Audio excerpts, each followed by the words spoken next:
Assalamualaikum warahmatullahi wabarakatuh. Pada video ini kami akan mempresentasikan artikel ilmiah yang telah kami buat dengan sistematika PKMAI dengan judul Meningkatkan Kualitas Air dengan alat penjernih sederhana guna meningkatkan produktivitas ikan. Sebelumnya saya akan memperkenalkan anggota kelompok 7, yaitu ada Roni Rusmana sebagai ketua, Freddy Al-Qadri sebagai anggota 1, dan Ruli Aditya sebagai anggota 2. Pada halaman pertama proposal terdapat cover. Setelahnya, terdapat halaman pengesahan mengenai usulan program kreativitas mahasiswa. Selanjutnya ada bagian lampiran.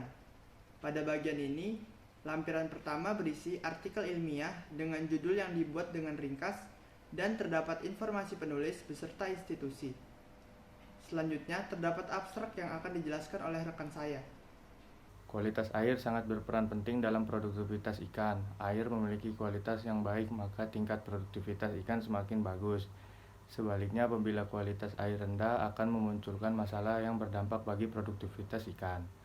Permasalahan tersebut dapat disebabkan oleh limbah organik yang dihasilkan selama budidaya berlangsung. Limbah organik terdiri atas sisa pakan, fases, dan sisa metabolisme lainnya. Limbah tersebut umumnya berubah melalui proses biologi dan kimia, diantaranya amonia, nitrit, dan nitrat. Sistem resikulasi aquaculture merupakan sistem yang dapat mengelola atau memanfaatkan ulang air yang sudah keruh dan kotor yang telah digunakan agar dapat dipakai kembali dan dapat memenuhi syarat kualitas air untuk perikanan budidaya dengan meresirkulasinya melewati sebuah filter sehingga sistem ini bersifat hemat air. Metode untuk riset dengan pengambilan data primer atau jenis kajian dengan objek primer. Metode memuat rincian cara kerja yang digunakan untuk mendapatkan data. Di bagian ini juga dipaparkan mengenai alat, bahan, dan cara pelaksanaan hingga pembuatan kesimpulan. Bahan dan alat yang sifatnya khusus perlu disampaikan secara jelas sifat dan karakteristiknya, dan bila perlu ditampilkan ilustrasi gambarnya. Untuk bahan dan alat sifatnya umum. Spesifikasi dan alasan dapat dimasukkan ke dalam narasi cara kerja. Narasi dapat dijabarkan sesuai dengan pengelompokan cara kerja yang digunakan untuk memperoleh masing-masing data.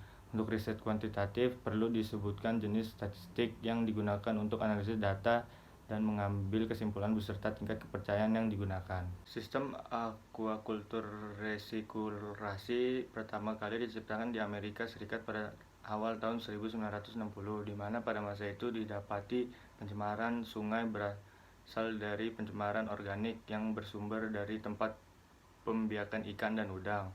Sistem resirkulasi adalah sistem pemanfaatan kembali air budidaya atau sistem yang menggunakan air secara terus-menerus dengan cara diputar untuk dibersihkan di dalam filter kemudian dialirkan kembali. Dalam desain sistem resirkulasi, hal utama untuk dipertimbangkan adalah penyediaan kondisi yang memungkinkan untuk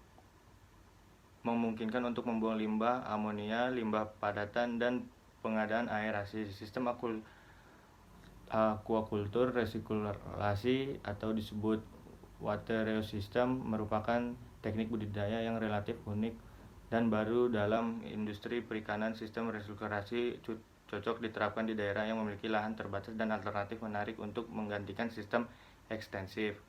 Penggunaan sistem aquaculture resirkulasi memiliki beberapa kelebihan, diantaranya adalah ramah lingkungan, air lebih hemat, dapat mempertahankan suhu dan kualitas air, memudahkan dan memelihara dan mengendalikan, lebih higienis, fleksibel dalam lokasi budidaya, aman dari pencemaran, kebutuhan ruang relatif kecil, dapat dilaksanakan sepanjang waktu.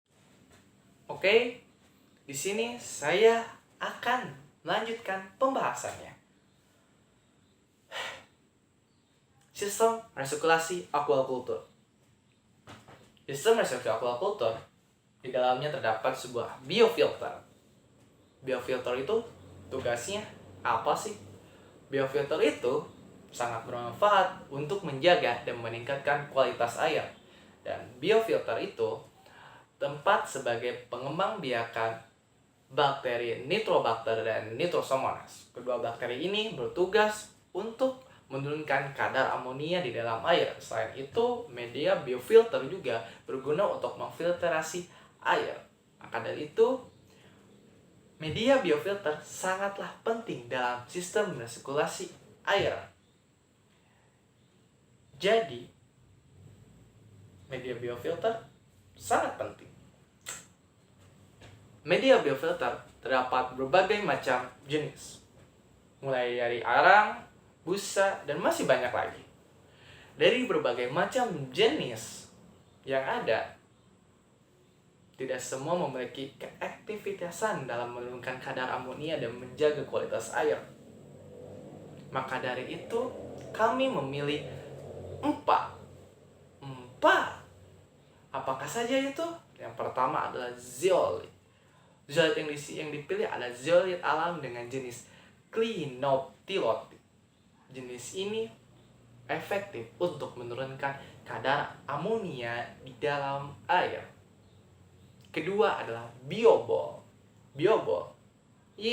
Biobol berbentuk bulat hitam-hitam, memiliki rongga-rongga di dalam. Bukan rongga-rongga, ruang. Biobol memang sudah terkenal efektif untuk pengembangbiakan bakteri dan memfiltrasi air.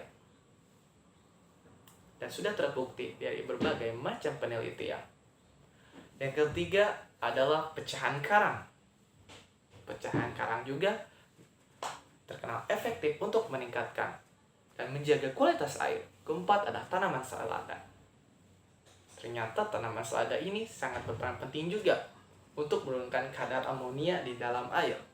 Bahkan dalam sebuah penelitian yang dilakukan oleh peneliti yang saya lupa lagi namanya, bahwa selada dapat meningkatkan produktivitas ikan dan akan mendatangkan cuan yang sangat banyak. Selain itu, tanaman selada juga bisa dimanfaatkan untuk menjadikan lalapan. Dari media biofilter tersebut, kita bisa mengambil atau memilih mana media biofilter yang akan digunakan untuk sistem resirkulasi aquaculture, atau bisa kita gabungkan menjadi bersama agar menjadi lebih bagus kualitas air yang kita punya. Kesimpulannya, kualitas air sangat berperan penting dalam meningkatkan produktivitas ikan. Alat penjernih sederhana dengan sistem resirkulasi aquaculture perlu diterapkan guna meningkatkan produktivitas ikan. Media filter yang digunakan untuk sistem resirkulasi aquaculture adalah biobol, zeolit, pecahan karang, dan tanaman selada.